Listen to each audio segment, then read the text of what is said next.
que celui qui est debout, c'est le mâle, et celui qui est assis, c'est la femelle. Ces deux jeunes filles se passionnent pour les oiseaux affichés.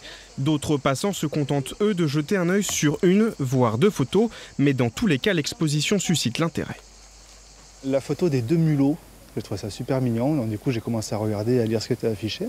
Les grenouilles, escargots, les oiseaux, c'est des espèces où les enfants tout de suite ils accrochent parce que c'est des choses qu'ils peuvent observer tout seuls aussi. Ça nous a attiré l'œil, on s'est arrêté, on a lu un petit peu les paragraphes qui sont simples à comprendre et bien pour nous.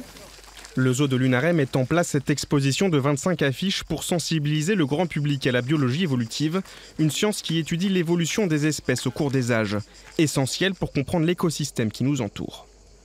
Lorsque l'environnement change, comme c'est le cas aujourd'hui avec l'augmentation des températures moyennes sur Terre, eh bien, il est important de savoir et de pouvoir prédire aussi à l'avenir comment les espèces évolueront.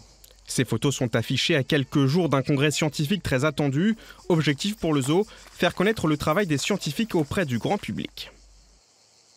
On essaye de faire un maximum de liens entre le zoo, le parc, le site du parc de Lunaret et la communauté des scientifiques installés à Montpellier, qui est d'une grande dimension, et notamment dans le domaine de l'écologie et de l'agro-environnement.